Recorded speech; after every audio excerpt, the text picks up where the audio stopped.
Talking Rams, the elites, not worrying about OTAs. The Browns get Clowney, may lose DesShaun.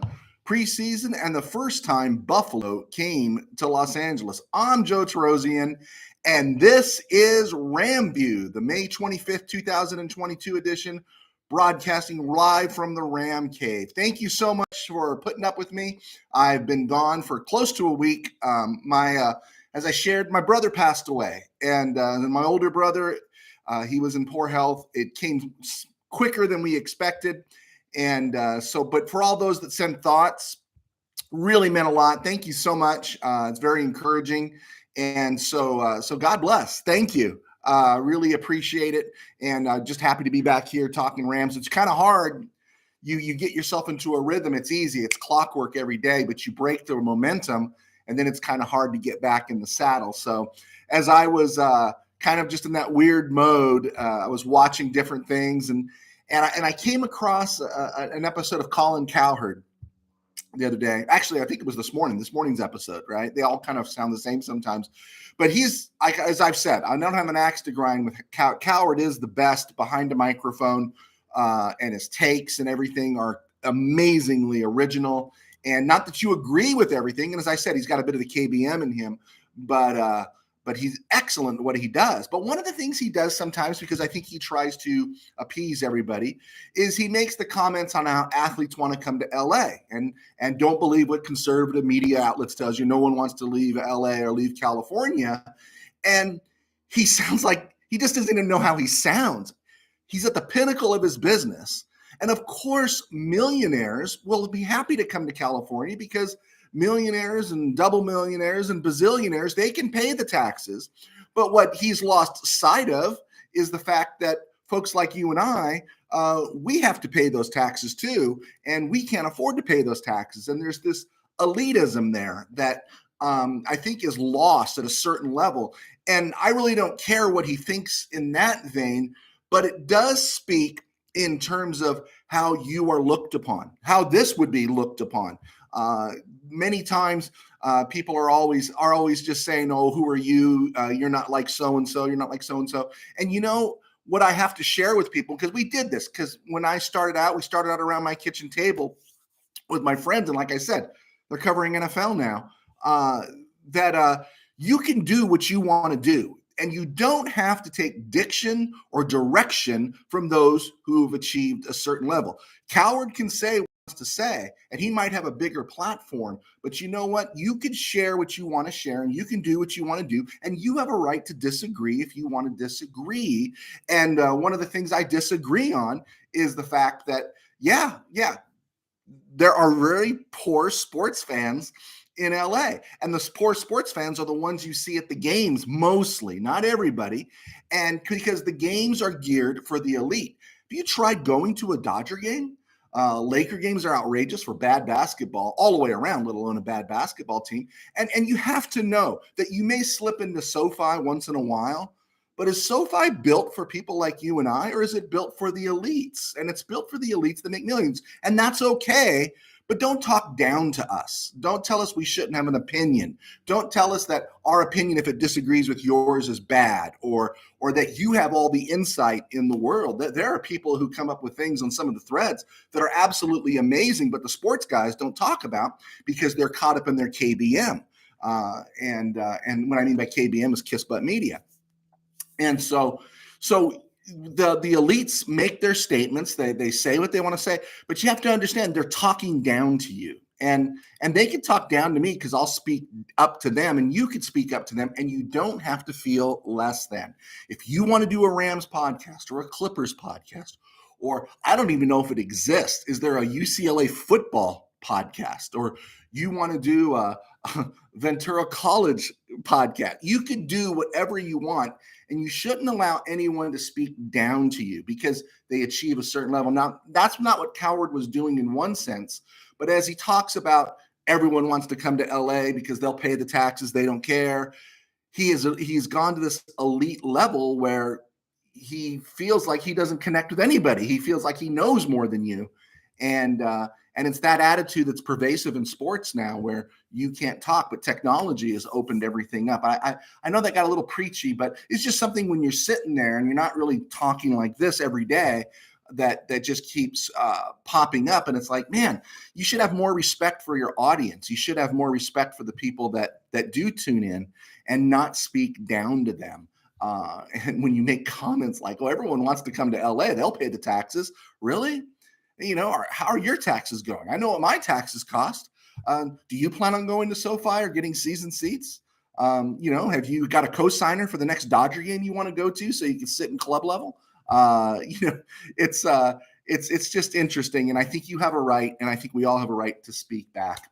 And I think we shouldn't accept being put in place by others who maybe have forgotten what it's like to be on the other end of the spectrum here. Anyway, I digress. I had to get that out of my system. Coward is still the best in the biz. So let me get that out. NFL news, more and more word is coming out that DesShaun Watson might not be available. There's rumors from 6 to 8 games. Breaks my heart. Not really. I don't care. I think it was ridiculous what the Browns paid for him. I think it's also remembering that this is the guy that signed his contract after DeAndre Hopkins was traded, okay? And then he walked out and said he didn't want to play anymore for the Browns. And then, of course, everything came up. But also remember that the Browns, I think, were the same record without DesShaun Watson that they were with DesShaun Watson. I think they won 4 games last year, and I think they won 4 games the year before. I like DesShaun Watson. I don't trust him. I don't trust his character. And that doesn't even go to all the allegations that are against him. So I don't care. If the Browns suffer, then it's typical Brown move, right? Give a guy $230 million guarantee, and maybe he misses half the season or more. Who knows? So they did sign Jadeveon Clowney for about 11 rocks a year. He was somebody that was like one of the remaining folks that were still on the board there in terms of free agents, high-profile free agents.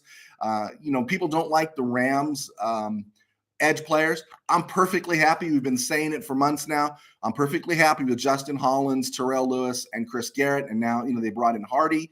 There's some depth there. And then have the flexibility to make a move down the road. 11 rocks for Jadeveon Clowney is way too much. And again, I don't know why the Browns paid that, but they paid it, and good for the Browns, right?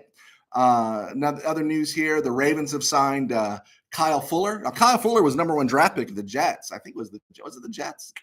Anyway, back in 2014, he was the number 1 pick, and played in Denver and last year, and had a nice I think he was in Chicago. That's right. And but he didn't have a great year, and he adds depth, but he signed with the Ravens. So it was a good signing for the Ravens because they're not expecting him to start.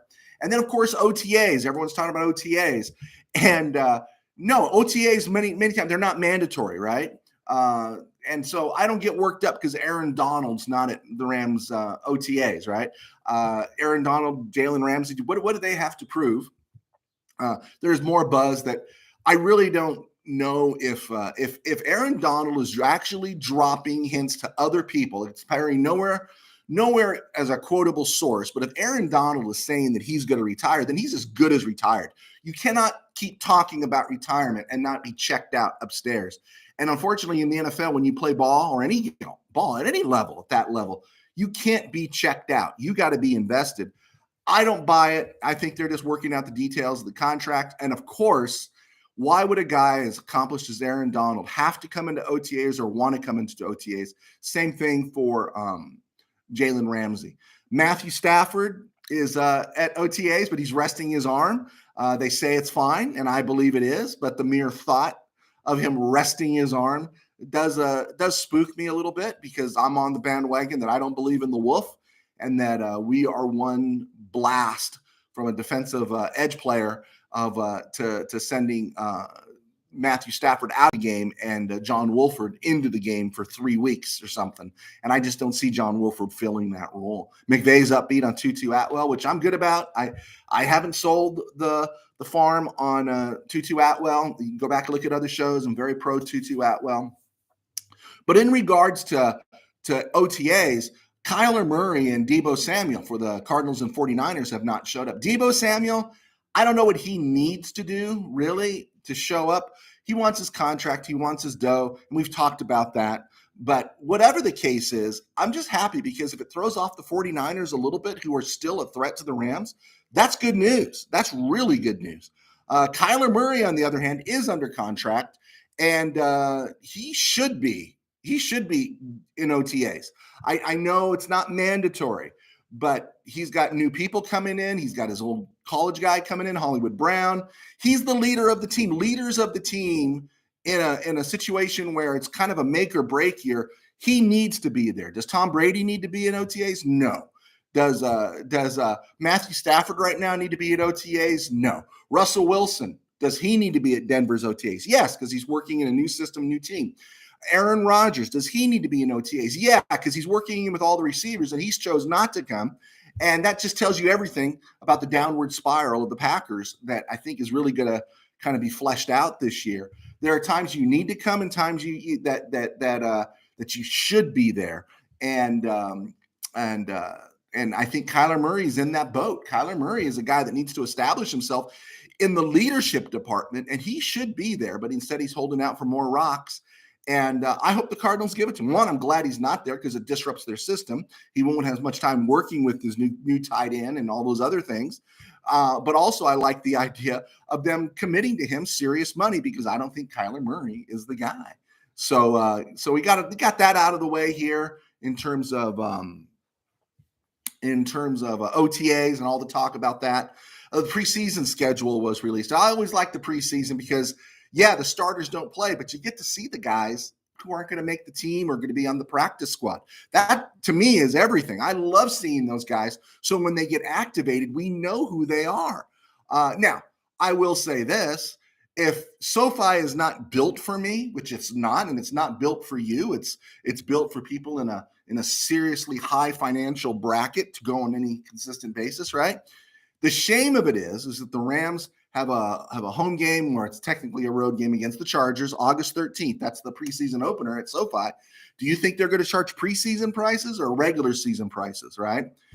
Then they get the Texans, and then they go to Cincy. And all those games, they're preseason games. The starters aren't going to play it down, but they're going to charge full price, right? And again, I don't know. I don't think starters should play in the preseason. I'd like to see them delimit the preseason to one scrimmage and one game. If you're going to play 17 games, move it to 18 or move it back to 16. I hate the 17-game schedule. But in terms of the preseason, though, I don't care. I want to see Bryce Perkins play because I want to have hope when he comes in. I don't want to see John Wolford play, but we will see John Wolford play. I want to see Kyrene Williams play. I want to see Tutu Atwell get on the field. I want to see Jacob Harris. I want to see Russ Yeast. I want to see Quentin Lake. I want to see the guys we drafted. I want to see the people that are, Bobby Brown the third. I want to see these guys because they're the ones that are going to be stepping up when players go down, and they will go down. So Rams playing the Chargers August 13th. That's a Saturday. They're playing the Texans August 19th. That's a Friday. And they're going out to Cincy to play the Bengals on a day game on a Saturday, August 27th. And then, of course, they'll be starting the season on September 8th on a Thursday night. As we come up to the 14-minute mark, I intend not to go very long today, but I wanted to get in a few things. I had to get my patter back, my tone down. I feel like I butchered that Coward opening a little bit. I like Colin Coward. I just don't like being spoken down to. There we go. I hope that comes across. But I am Joe Tarosian, and you guys have been so good to me. Thank you so much for supporting this little show. And I just want to encourage you that you can check out my books. I'm a writer and sports writer. My books are on Amazon. All my books are on Amazon. This is my book, Tangent Dreams, the high school football novel. Like I said, it's having a second life. Thank you so much. But when you do read it, I know some of you have purchased it. Can you leave me a review? Because reviews are great. It's great if you can get a review. It doesn't even have to be 5-star. Okay. And I'll still like you. And then you can follow me at joetarosian.com, at JoeT13B, at Twitter and Instagram. All those things are here on the description part of the video that you can check out. And as someone once said, hit like and subscribe. And if you didn't like it, hit like twice. I thought that was the funniest thing I'd heard.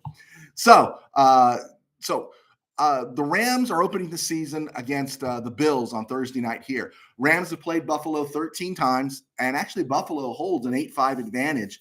But the interesting take for me here is that the Bills have only played 3 times in the Southland, twice at the Coliseum, 1974, and then in 2016 in one of those horrible Jeff Fisher losses, and then once in Anaheim where the Rams crushed them with Eric Dickerson 41-17.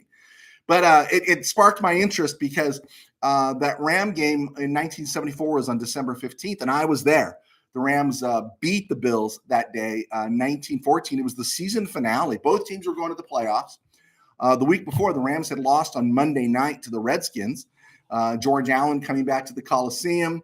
And of course, right, typical NFL. Monday night football game, Rams, Redskins, George Allen back in the Coliseum, and it's blacked out in LA. Had to listen to it on the radio.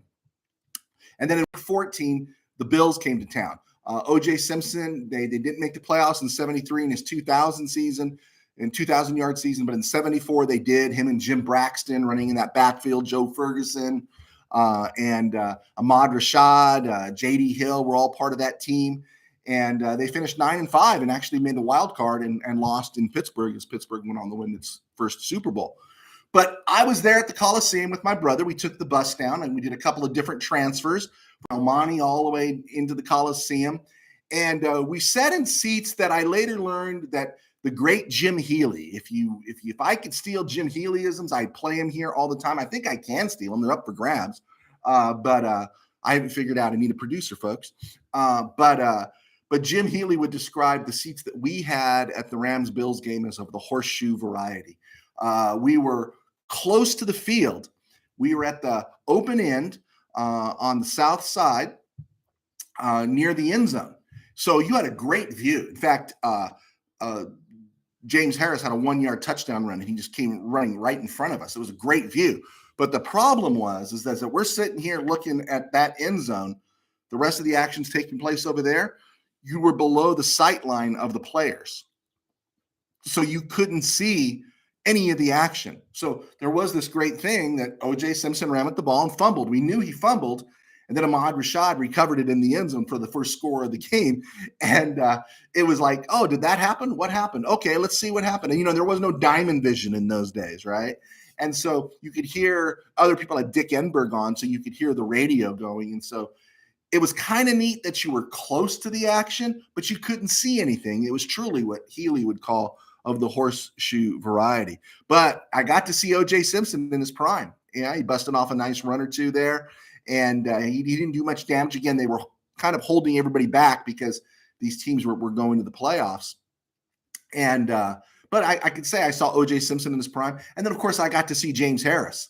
And Harris throwing to Lance Rensel.